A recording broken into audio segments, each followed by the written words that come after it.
La Gazette du Togo, une vision sur l'actualité togolaise et sur le monde. Ce vendredi 4 mars, notre invité, c'est professeur Ekwe David Dessay, le premier porte-parole du Front citoyen Togo Debout. Il est avec nous. Professeur David Dessay, bonjour. Bonjour. Comment vous allez? Bien, et très heureux de me retrouver encore une fois sur votre chaîne. Oui. Et je voudrais à travers cette invitation saluer toute la population togolaise.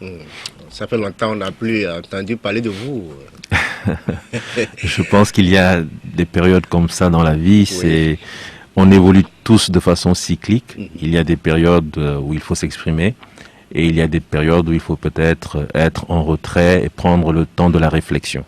Le retrait stratégique?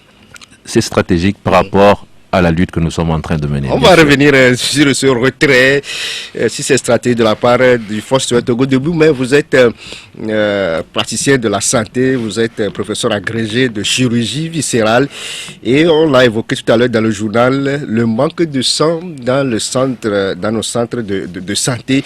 Et ce matin, pour la deuxième fois consécutive, c'est le journaliste à travers l'Union internationale de la presse francophone qui lance cette deuxième édition de la collecte de dons de sang au CNTS. Vous, en tant que praticien de la santé, comment vous analysez cette situation, le manque criard de sang dans nos centres de santé? Oui, je crois que c'est un vrai problème. Et il faudrait peut-être pouvoir développer des stratégies pour sensibiliser les populations et permettre également au CNTS d'avoir suffisamment de disponibilité en termes de logistique pour peut-être davantage se déployer vers les populations, vers les écoles, vers les lieux où généralement les gens sont enclins à donner du sang. Et je crois que c'est également une insuffisance au niveau du Centre national de transfusion sanguine qu'il faut relever afin que les autorités puissent apporter des réponses satisfaisantes au CNTS pour lui permettre vraiment de se déployer et de disposer du sang. Nous qui sommes dans le domaine, effectivement, il nous arrive d'avoir à faire face à certaines situations difficiles où, en raison tout simplement du manque d'une poche ou de deux poches de sang, vous perdez quelqu'un. Et c'est parfois difficile. Donc, moi, je soutiens l'Union internationale de la presse francophone, voilà, dans sa démarche. Je crois que c'est une très bonne démarche qu'il faut saluer et il faudra peut-être démultiplier ce genre d'initiative pour que cela ne se fasse pas simplement une fois dans l'année, mais plusieurs fois dans l'année et surtout aller vers le CNTS pour savoir quels sont les besoins. Je connais le directeur du CNTS, c'est quelqu'un de très dynamique, tout à fait, de très volontaire.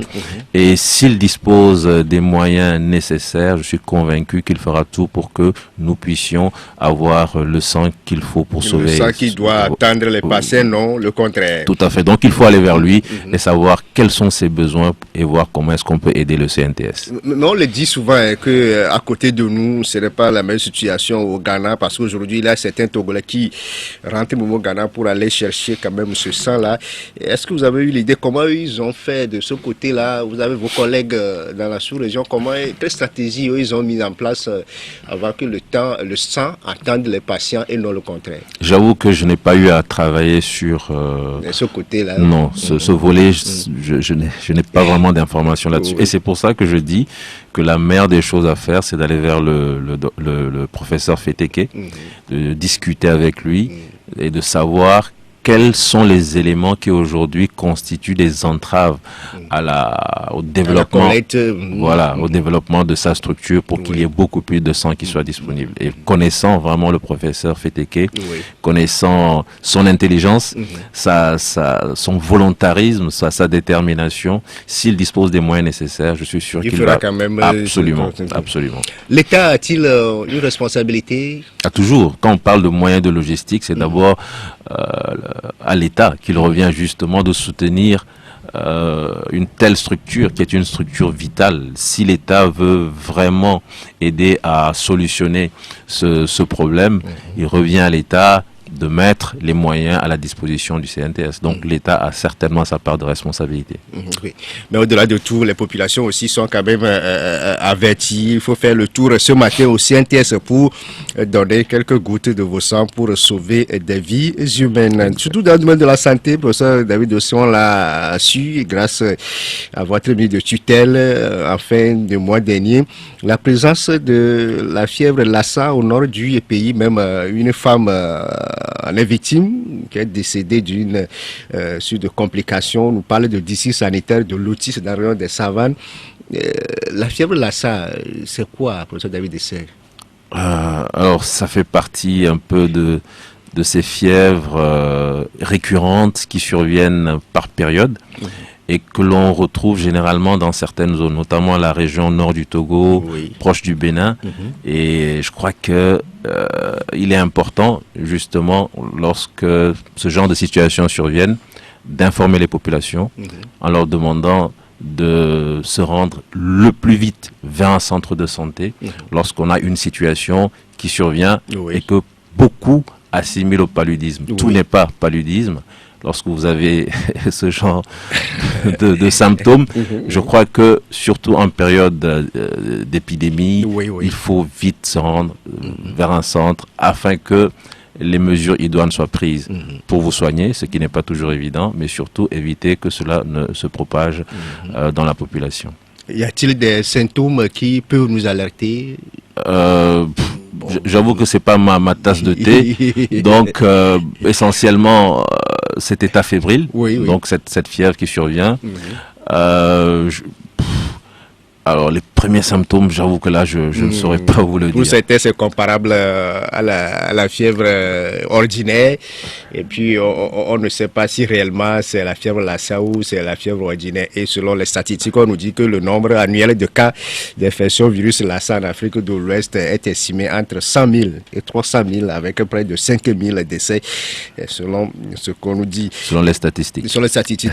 La pandémie liée au coronavirus, aujourd'hui, la situation semble être propice, moins de contamination, mais ce n'est pas pour autant pour nous de baisser la garde, a encore alerté le professeur Djibril Mohamed, coordonnateur de la CNGR. Ça veut dire que c'est la discipline, le respect des gestes barrières de tout chacun de nous. Vous qui êtes en milieu hospitalier, vous avez vu qu'aujourd'hui les choses s'améliorent petit à petit. Oui, bien sûr, mais ça fait partie également de l'évolution de la maladie. Elle évolue de façon, cyclique, avec un pic qui est atteint, un plateau, ensuite on a une diminution des cas, et donc appeler toujours à la vigilance, mais sans pour autant vivre dans un état de paranoïa. On a eu le sentiment que depuis l'avènement de cette maladie, le Togo s'est mué en état paranoïaque, interdisant toute manifestation, surtout s'il s'agit d'une manifestation à visée politique ou sociopolitique, surtout si c'est une manifestation qui vient Vous avez été plusieurs fois victime. Absolument, absolument. Pourtant, nous étions en situation où il n'y avait pratiquement plus de cas. C'était en octobre, novembre, il n'y avait pratiquement plus de cas. Je pense qu'il y avait 2 malades hospitalisés au CHR Lomé Commune. Quotidiennement, on avait 4 ou 5 cas sur l'ensemble du territoire national, mais ça n'a pas empêché les autorités togolaises de brandir l'état de santé des populations pour dire que non, aucune manifestation, aucun meeting, parce que il y a la pandémie à la Covid-19. Donc voilà, aujourd'hui, les choses sont en train de s'améliorer. On a vu des images dans les pays qui ont été plus touchés que l'Afrique ou le Togo. On a vu par exemple la demi-finale de la Coupe de France à Nantes, où les spectateurs par milliers sont descendus après la victoire de Nantes. On a vu les Sénégalais qui ont gagné la CAN et tous les jeunes Sénégalais qui sont descendus, qui ont investi les rues de Dakar et du pays. Voilà, donc autant cette liberté est permise dans d'autres pays, autant ici, c'est le blackout complet. Et je crois que c'est inacceptable. Est-ce que c'est la meilleure réalité, professeur David Ossé? Quand on parle du Sénégal et du Togo, moi je ne vois pas la différence. Si les Sénégalais ont la possibilité de descendre dans les rues sans être plus contaminés qu'ailleurs, je ne vois pas pourquoi est-ce qu'au Togo on n'aurait pas la possibilité d'organiser un meeting et que ce soit un préfet qui chaque fois se mette devant avec des arguments qui parfois sont vraiment fallacieux. Moi je suis médecin et je vous assure que les arguments avancés par le préfet, parfois quand je dis ça, j'ai les cheveux qui se dressent sur ma tête parce qu'il est totalement à côté de la plaque. Il dit des choses qu'il ne maîtrise pas du tout. Mais bon, c'est ainsi le Togo, il faut l'accepter. C'est malheureusement la loi du plus fort, ce n'est pas la loi du plus juste. Non, mais au-delà de ça, à part le domaine médical, c'est aussi notre responsabilité politique, c'est la préservation de la santé des citoyens. Et si on interdit les manifs, c'est juste pour protéger les citoyens. Oui, mais en même temps, on autorise un concert en salle close. Nous, on propose un meeting en plein air et tout le monde sait que les risques sont divisé par N lorsque vous organisez une rencontre en plein air. Et en même temps qu'on interdit un meeting en plein air, on autorise un concert. Je sais que le concert c'est important. Je sais que oui, il faut permettre aux gens de s'amuser, de s'épanouir.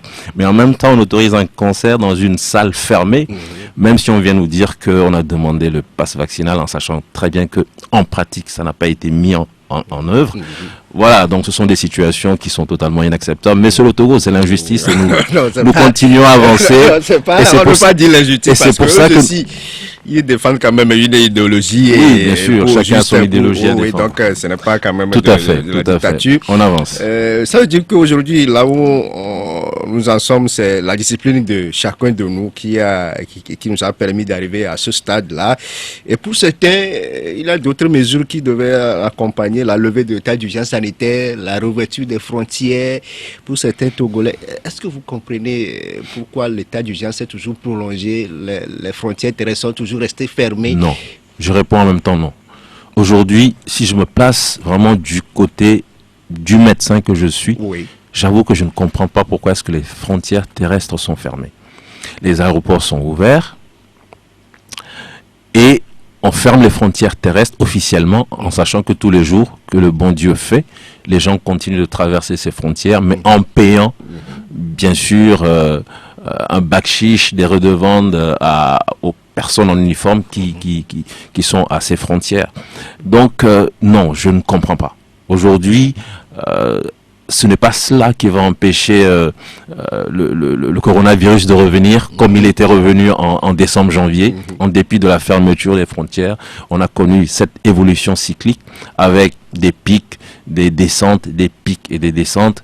Donc, si c'est par rapport au coronavirus, c'est totalement contre-productif, d'autant que ça a des répercussions négatives au plan économique, les familles, les petits commerçants qui font le commerce entre deux pays, c'est une situation extrêmement difficile. Je ne connais pas la raison qui motive aujourd'hui que l'on maintienne ces frontières fermées, mais elle n'est certainement pas d'ordre sanitaire.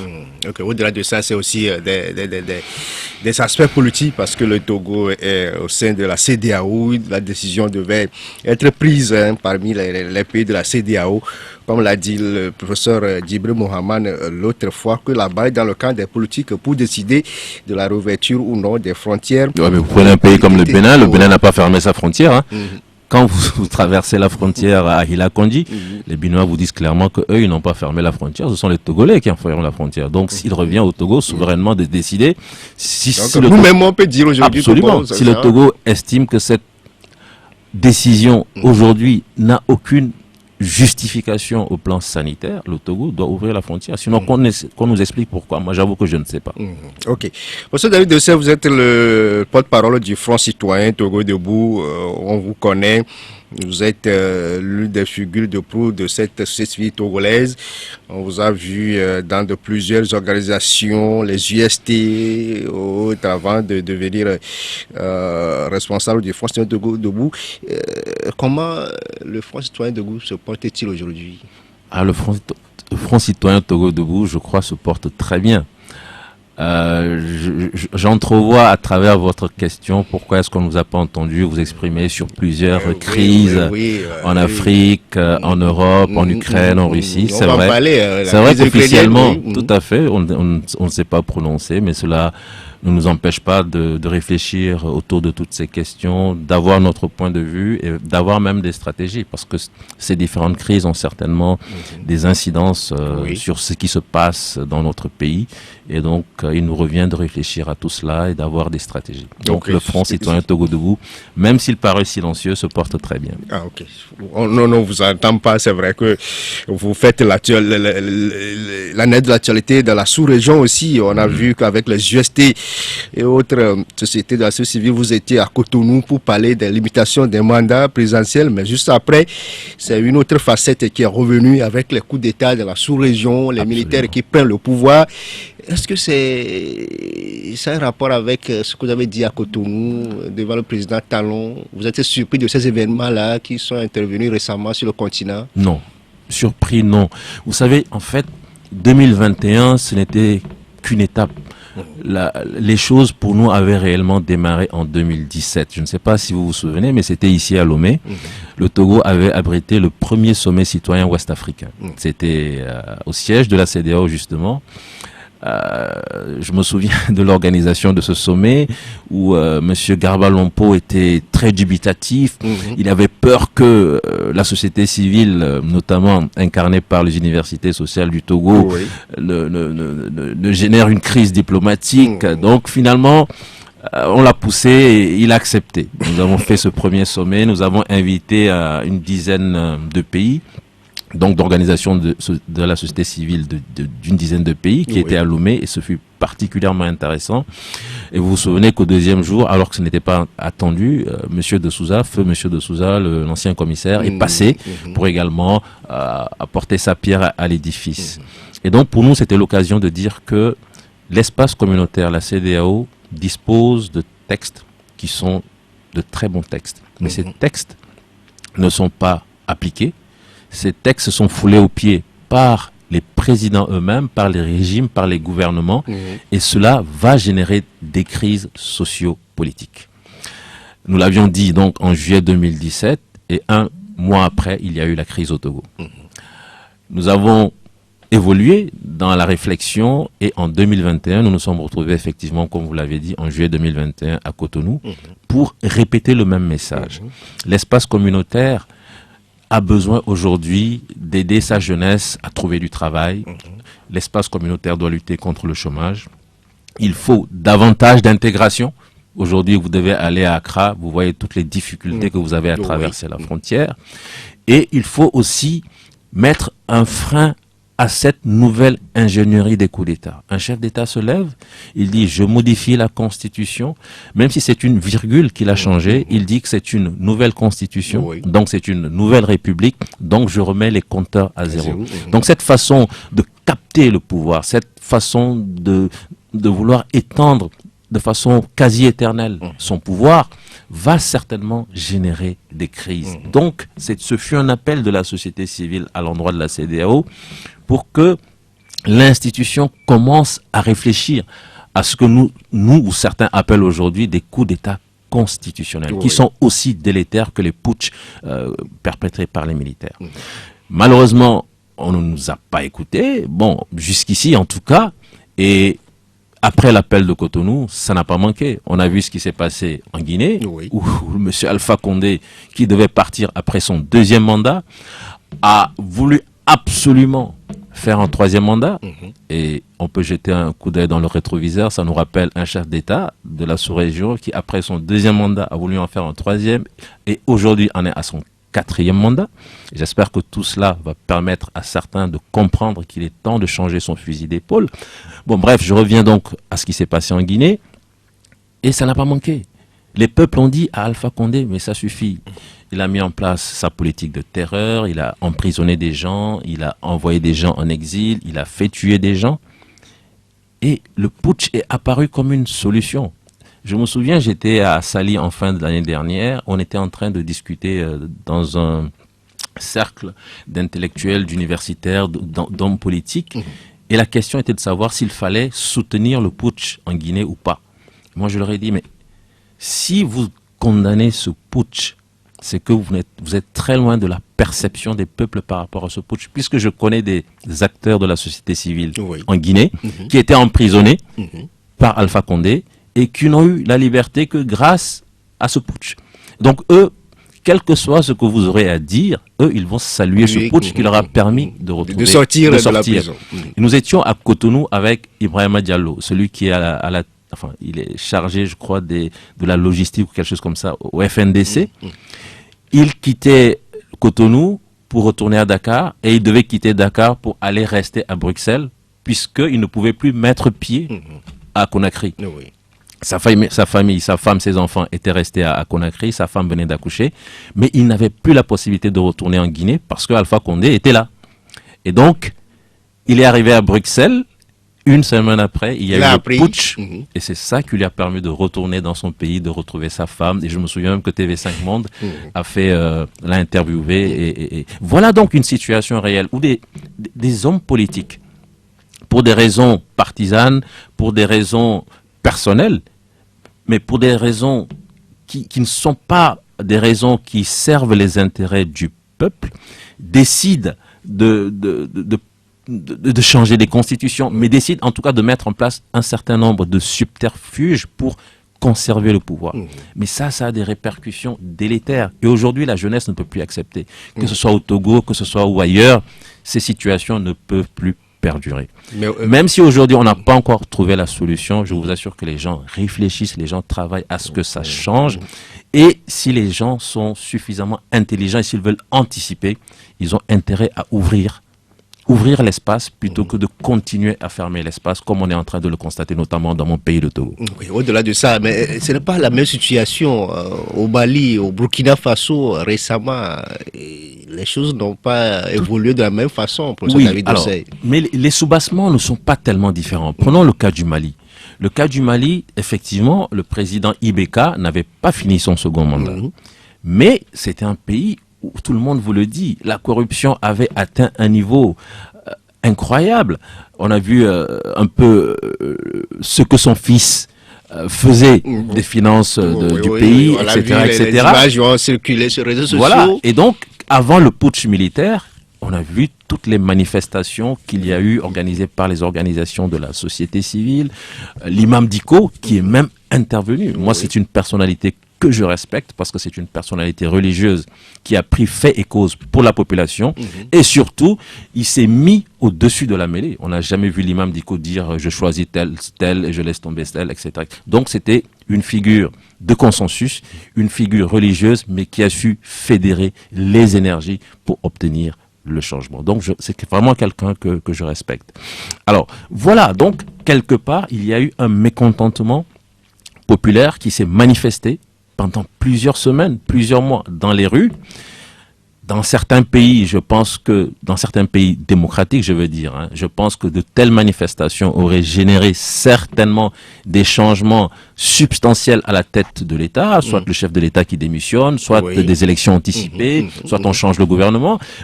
Mais dans nos pays, on a l'impression que, excusez-moi du terme, il a été élu pissez dans le même peuple. Oui, mais le peuple a les yeux ouverts aujourd'hui et le peuple constate des choses et n'est pas tenu d'attendre la fin de votre mandat pour vous le dire. Le peuple vous le dit et appelle à ce qu'il y ait de vrais changements.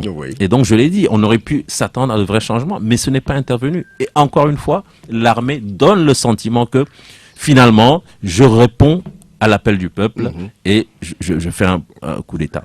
Voilà. Et si vous prenez le cas du Burkina Faso à côté. Du Burkina Faso. C'est vrai, c'est aussi un régime qui a été élu, donc une alternance par les urnes, une alternance démocratique, etc., etc.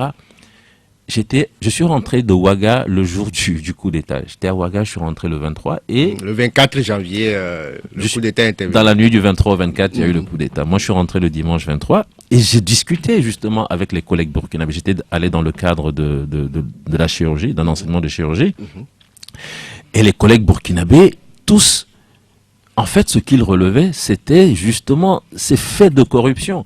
Vous imaginez le drame d'Inata où des militaires burkinabés ont été massacrés. Oui. Mais les gens trouvaient inadmissible, et je suis totalement d'accord avec eux, que dans un pays qui cherche à lutter contre le djihadisme, le terrorisme, vous envoyez des gens au front, et pendant des semaines, ces personnes ne sont pas ravitaillées. Ces personnes sont obligées d'aller chasser pour se nourrir avant d'aller combattre les djihadistes. Ça n'a pas manqué. Ventre creux, pas de munitions, absolument. pas d'eau. Et on comprend que finalement, c'est juste des dessous de table, des problèmes de corruption qui expliquent cette situation. Donc voilà autant de situations où les régimes, en tout cas, ont prêté le flanc. Donc si on voit bien, c'est prévisible, hein, c'est différent côté. Mais l'arrivée au pouvoir de ces militaires, ça inquiète certains, parce que si vous prenez le Tchad, le Mali, le Burkina Faso, la Guinée aujourd'hui, on se demande pourquoi ces retours de ces hommes habillés la tête, parce que c'est aussi inquiétant. Pour certains, les civils devaient quand même prendre le pouvoir.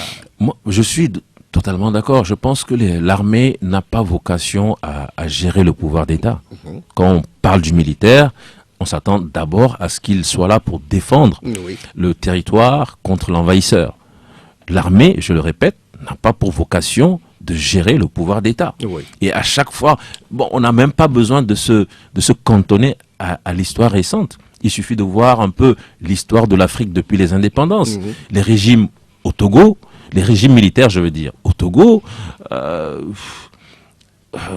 au Zaïre, enfin au Zaïre, en RDC aujourd'hui, mais vous les alignez, c'est beaucoup de militaires et beaucoup de désolation, beaucoup de violations des droits humains, et ça n'a pas permis à l'Afrique d'avancer. Les exceptions, il y en a. Le cas de John Jerry Rawlings, bien sûr. Le cas de Thomas Sankara, bien sûr. Et donc, tout cela fait que, aujourd'hui, il est difficile de dire j'applaudis des deux mains les putschs qui sont intervenus dans ces différents pays. Parce que l'histoire, justement, nous enseigne que les militaires, malheureusement, qui ont la force des armes, ils n'ont pas toujours cette faculté de gérer le pouvoir d'État de façon démocratique. Et donc, il faut faire attention.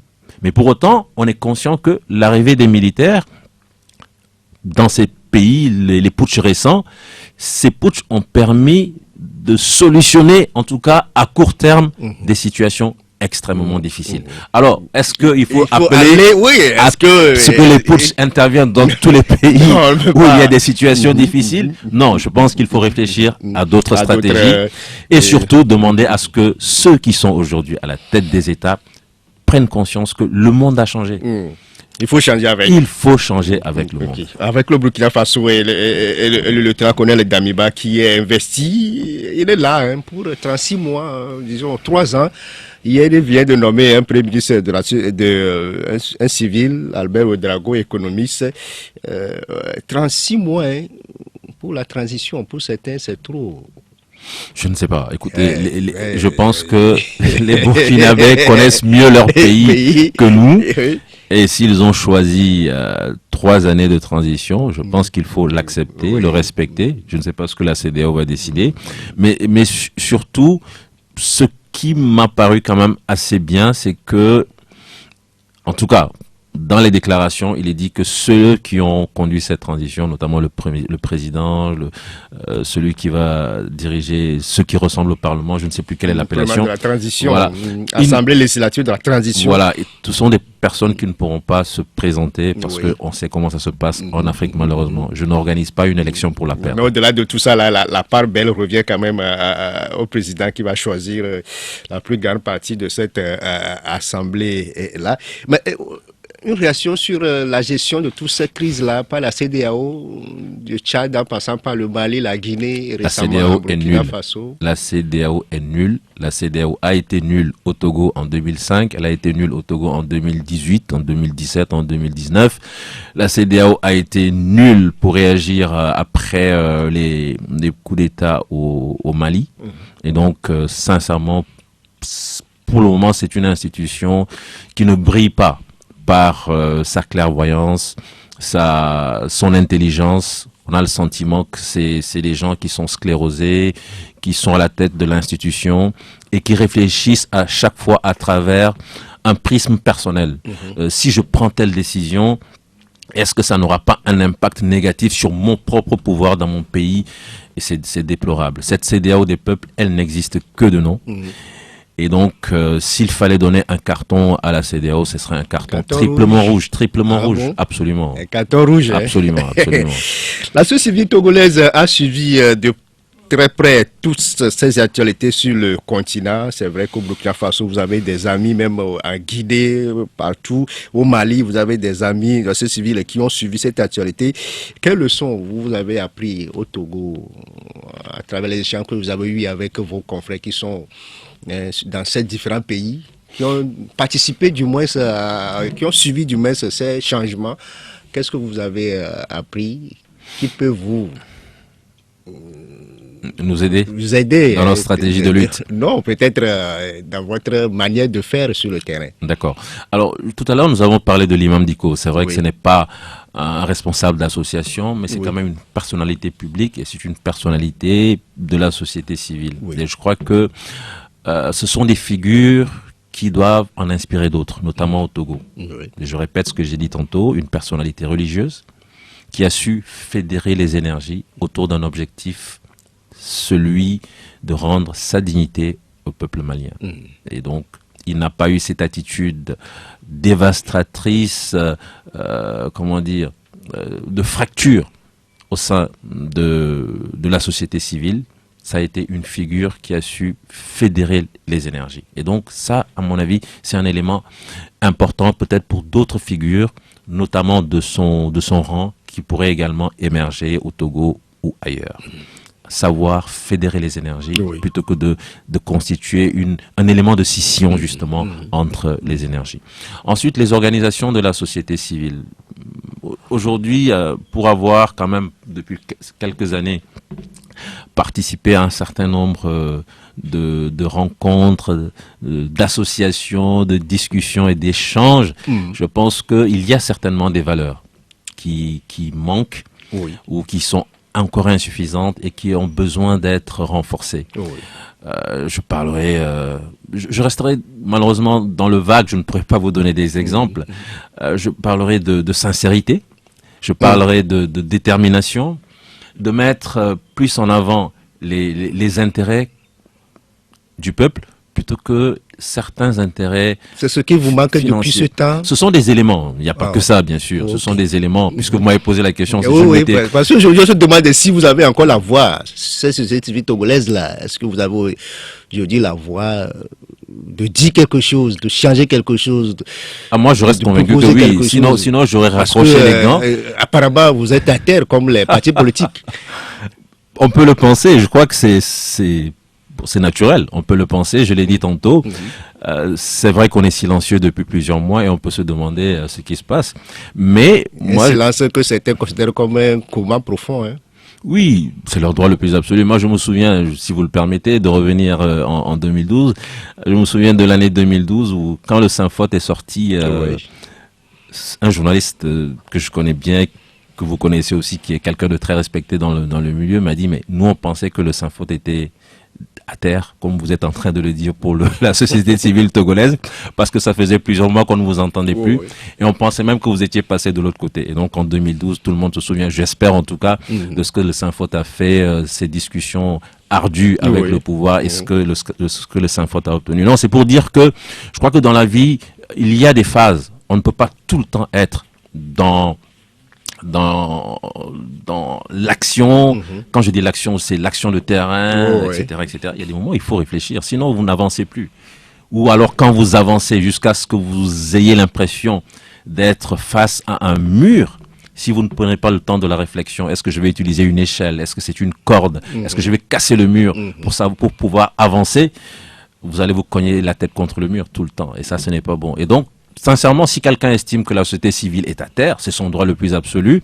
Je n'ai pas pour vocation de lui prouver le contraire, mais moi, je reste convaincu qu'il y a un travail qui est en train de se faire, même en phase de silence. Et j'espère en tout cas que dans les prochains mois, cette société civile qui fait face à d'énormes difficultés. Je l'ai dit tantôt, l'espace civique est fermé au Togo. Ce n'est pas moi qui le dis. Prenez toutes les grandes organisations démocratiques comme Civicus, comme c'est en anglais, c'est WJP. Enfin, c'est également une organisation qui a dit qu'au Togo, en tout cas, c'est un régime qui s'évertue à fermer l'espace civique. Mais en dépit de cela, la société civile, en tout cas celle dont je fais partie, continuera de travailler et apportera certainement sa pierre à l'édification d'un pays plus démocratique et d'un véritable état de droit. Moi, je sais que il y a des éléments sur lesquels nous pouvons travailler et obtenir de vraies avancées. Mais on a encore besoin de quelques mois avant que cela ne puisse ce qui est grave, c'est que même entre vous, ce n'est pas aussi rose parce que vous, entre vous-même, ce n'est pas le même langage. On se dit, mais si vous aussi, vous prenez la même voie que les partis politiques, vous attaquez entre vous, jusqu'à quand vous aurez cette même voie-là pour au moins travailler ensemble. Parce qu'entre vous aussi, ce n'est pas la lune de miel. Quel que soit comment dire, le corps, je vais appeler ça le corps que vous prendrez, qu'il soit un corps politique, qu'il soit un corps de la société civile, quel que soit ce corps, ce sera difficile que tout le monde regarde dans le même sens et que tout le monde ait le même langage. Pour certains, vous êtes trop politisé aussi. Oui, mais ce qu'il faut éviter aussi, justement, c'est de reprendre les thèmes du pouvoir. Parce que le pouvoir, qu'est-ce qu'il dit souvent? Cette société civile, elle est politisée, comme vous venez de le dire. Elle est trop politique. Mais qu'est-ce qu'on entend par une société civile politique? Vous êtes le prolongement de ces partis politiques-là. Justement. Même vous, on vous a indexé. Absolument. Absolument. Vous êtes un homme de l'ANC dans l'ombre. Et moi, j'ai toujours posé une question. À chaque fois que cela m'a été avancé, j'ai dit, je suis d'accord que vous puissiez avoir votre opinion, mais dans ce cas, soyons factuels. Quels sont les éléments que vous mettez sur la table qui démontrent ce que vous venez de dire? Et je vous apporterai des réponses. Et je vous assure que jusqu'ici, sauf si vous en avez vous la possibilité, jusqu'ici, personne n'a jamais été en mesure de me dire, professeur Dosset, pour telle et telle raison, j'estime que vous êtes l'appendice d'un parti politique. Alors je vous pose la question ici, directement, devant le public qui nous écoute.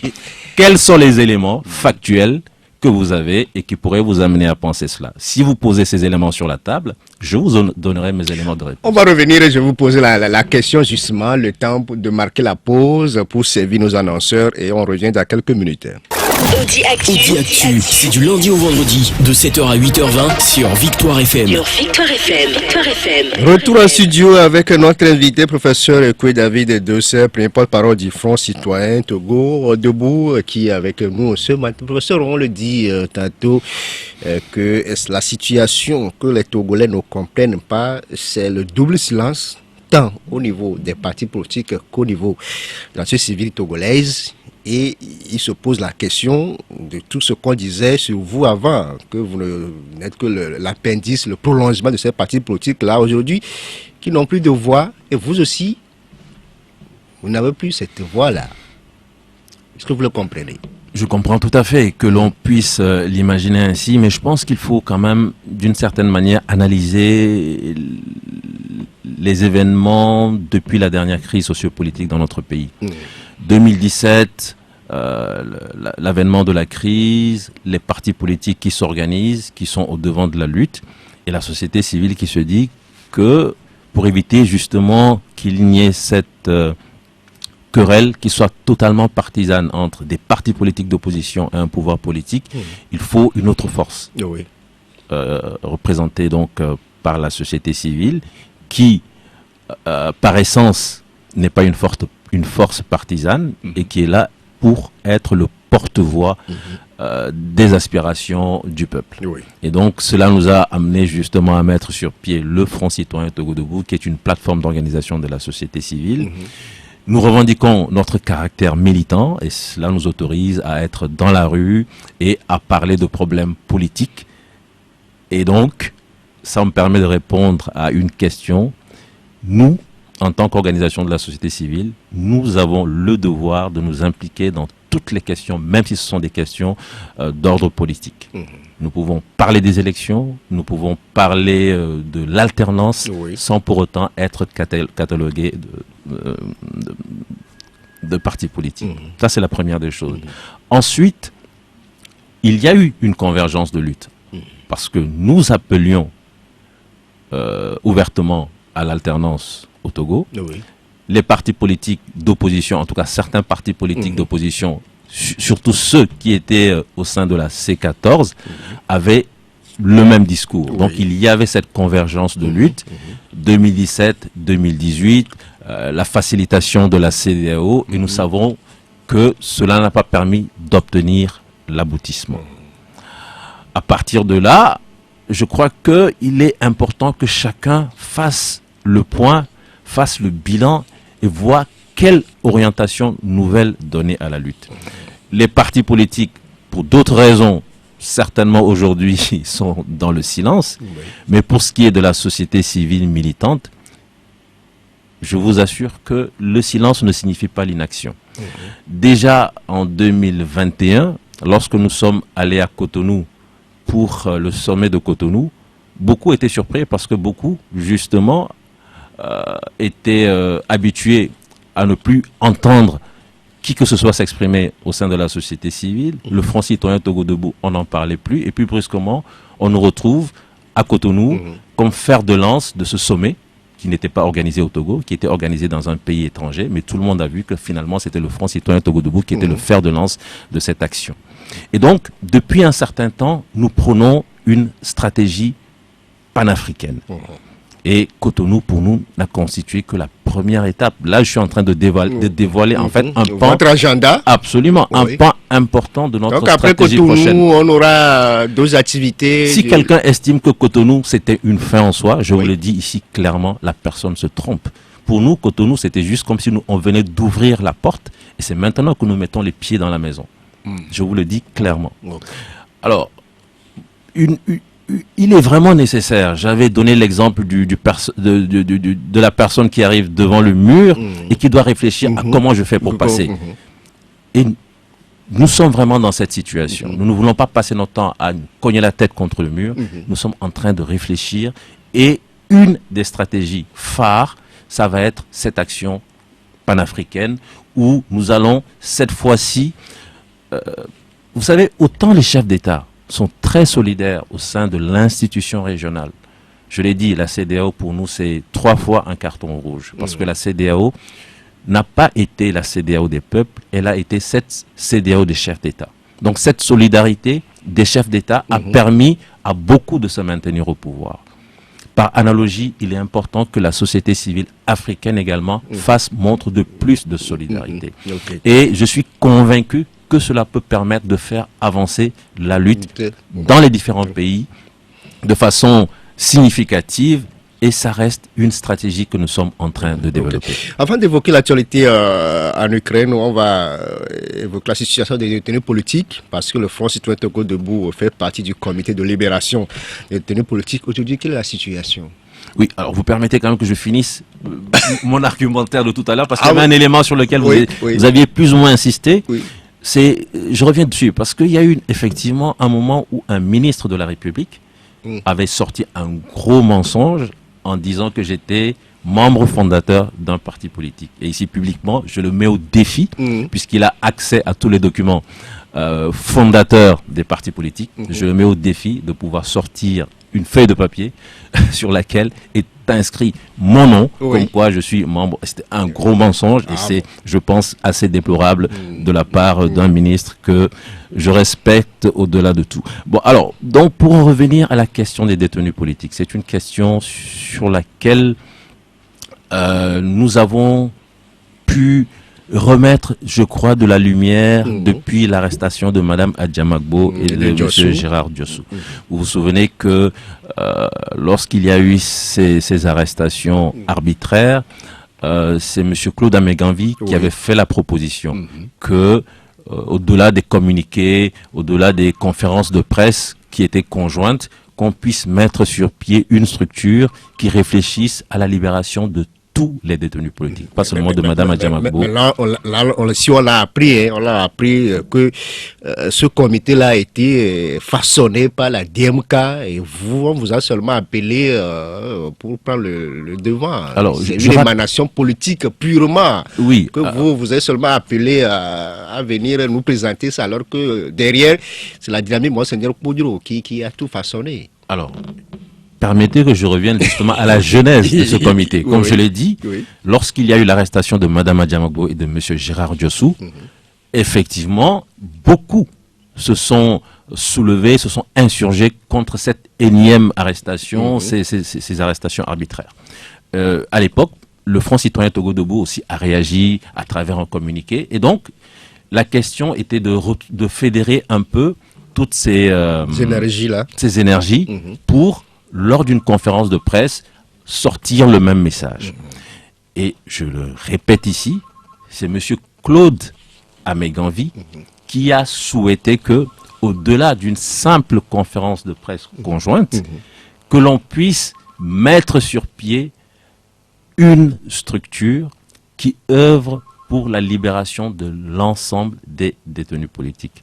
Vous pouvez poser la question à M. Claude Améganvi, c'est lui qui en est l'initiateur.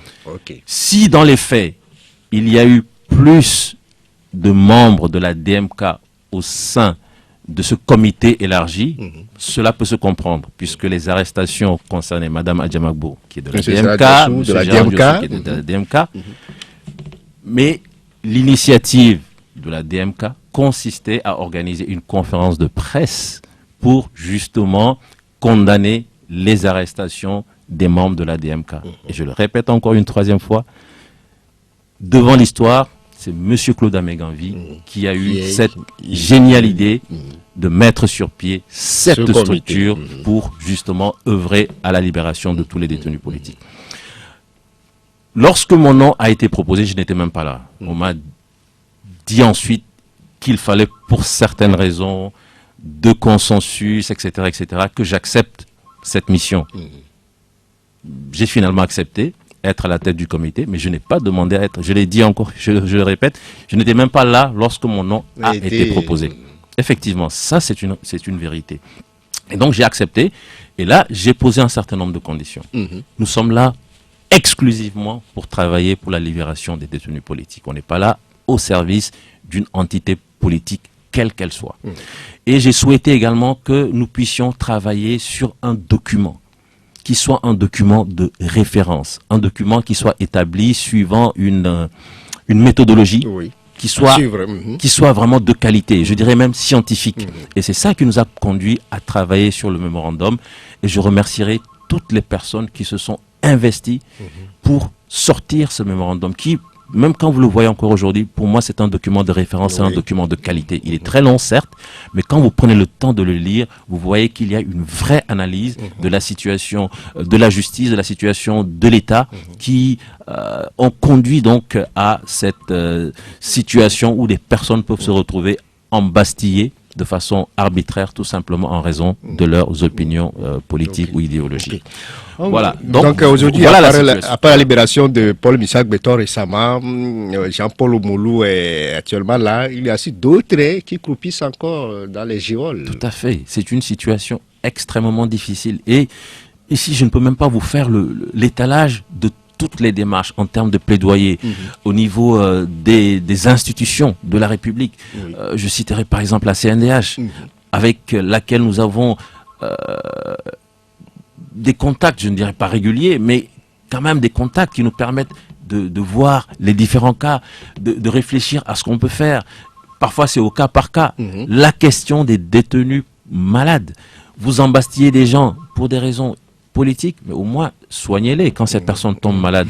Vous savez, nous on a essayé de faire le point de août 2021 à décembre 2021. Je crois que le comité, grâce au soutien de la diaspora, notamment d'une association qui s'appelle Pyramide, mais nous avons déboursé plus de 3 millions de francs CFA rien que pour soigner les gens. Vous prenez le cas de Yakoubou, maintenu en détention, malade. Je pense que je peux le dire aujourd'hui, tout le monde sait que ce monsieur a souffert de cancer. Il n'a jamais eu un traitement spécifique. un jour, il faudra que le Togo réponde de tous ces faits. Quelqu'un qui souffre de cancer, que vous gardez en détention, mais au moins soignez-le de sa maladie. Vous ne le soignez pas, et finalement, il a fallu qu'on passe par plusieurs personnalités, par les chancelleries, par la CNDH, pour obtenir sa libération à un stade quasi terminal de sa maladie. Et il sort, c'est pour mourir 40 jours après. Ce sont des situations inadmissibles. Un mois après.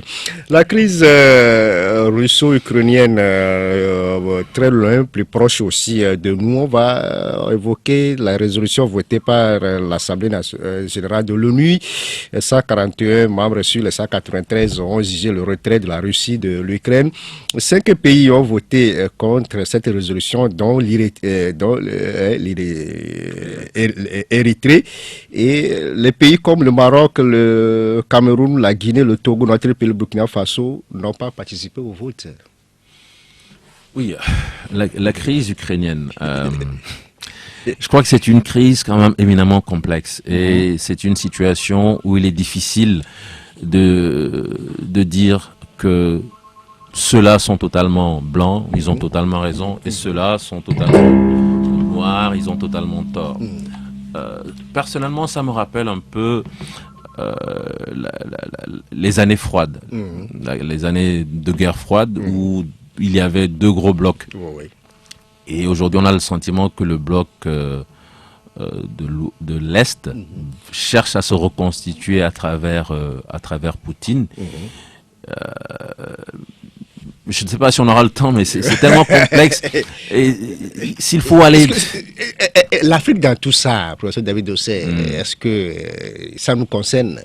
Oui, d'une manière ou d'une autre, ça aura des répercussions. Déjà, le prix du baril qui est en train de grimper, et donc ça aura certainement des répercussions. Mais est-ce qu'il faut dire que je m'aligne du côté du bloc occidental, en sachant que les Occidentaux ne sont pas des enfants de cœur? Est-ce qu'il faut dire que non, je m'aligne du côté du bloc de l'Est, en sachant que Poutine c'est un dictateur, il faut dire les choses telles qu'elles sont. Voilà. Au fil de votre réflexion, on va prendre M. Pelé qui est en ligne. M. Pelé, bonjour. Oui, bonjour. Bonjour. Oui, professeur, bonjour. Oui, bonjour M. Pelé, comment allez-vous? Ok, très bien, très bien. Bon, aujourd'hui, regardez un peu dans la sous-région. En fait, tout évolue.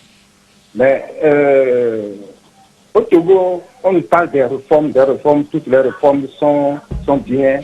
Ben, il y a pas, c'est la politique qui définit le sort d'un pays. Aujourd'hui, je vais vous demander, monsieur le professeur, où sont nos élites, les intellectuels togolais? Est-ce que nous avons des intellectuels togolais, des intellectuels, comme ce qui se passe au Bénin, au Sénégal, partout? Est-ce que les intellectuels togolais vont nous laisser? Ils sont de quel côté? Ils sont du côté de l'opposition, ou bien ils sont du côté du pouvoir? Parce que actuellement, là où vous êtes, moi je vous ai posé plusieurs fois des questions concernant vos structures que vous formez à chaque temps et que vous les cassez pour aller à une autre structure. Qu'est-ce qui donne ça? C'est-à-dire, le Togolais ne vous sent pas. Qu'est-ce qui se passe réellement? Est-ce que vous pouvez nous poser? Répondez-nous clairement à cette question. Ok, merci beaucoup. Haïti, est-ce qu'on peut comprendre un intervenant? Ok, c'est tout. Oui, la sempiternelle question des intellectuels, c'est-à-dire ces personnes qui sont supposées être expertes dans des domaines, la lumière, qui peuvent prendre la parole justement pour apporter un éclairage, apporter une opinion, afin que la grande masse puisse réfléchir et peut-être s'orienter vers une action, en tout cas alimenter sa réflexion, et même les prises de position des intellectuels dans certains pays peuvent aider les dirigeants de ces pays à prendre des décisions. Voilà, alors maintenant, je pense que c'est une question qui revient sans cesse. Est-ce que moi j'ai la réponse? Moi je donne juste un exemple. Moi je me souviens, il y a encore 2 ans je crois, nous avions voulu sortir une pétition.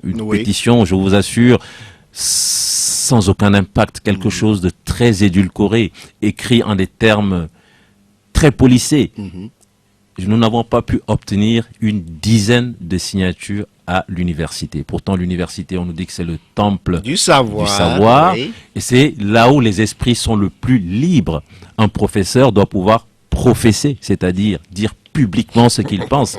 Et quand je me suis rendu compte que nous n'avions pas pu obtenir 10 signatures sous un document d'un tiers de page, ça ne faisait même pas une demi-page, un document vraiment édulcoré, qui n'attaquait personne, qui relevait simplement quelques faits et un constat, j'ai compris effectivement qu'il y avait une vraie crise de l'intellectualisme au Togo. Et donc, Monsieur Perret, je n'ai pas de réponse. Exact. Je fais les mêmes constats.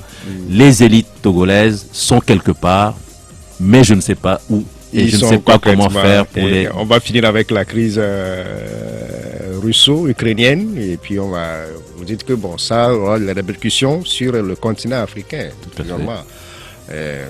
Professeur David Dossé, nous sommes arrivés à la fin de cette émission. Qu'est-ce qu'on peut dire pour boucler? Le Foster de Gaulle debout va relever la tête bientôt. Nous sommes en début d'année et je crois qu'il était important pour nous de faire le bilan de l'année 2021 qui venait de s'écouler et de voir quelles sont les stratégies à déployer, dans quel ordre de priorité, avec qui au Togo, avec qui au plan international. Et j'espère en tout cas que les prochaines semaines ou peut-être les prochains mois, en tout cas avant le milieu de l'année 2022, nous reviendrons avec de nouvelles propositions à l'endroit de la nation togolaise, parce que nous, notre objectif, il demeure le même, c'est obtenir un vrai état de droit au Togo et mettre en place une vraie démocratie au Togo. Nous y tenons absolument. Merci beaucoup à vous, professeur Koué David Dossé, le premier porte-parole du Front citoyen Togo debout, a été médecin sur la mise en onde. Claudia Adjino, c'est lui, la réalisatrice de cette émission. On vous souhaite déjà un bon début de week-end. La Gazette du Togo, une vision sur l'actualité togolaise et sur le monde.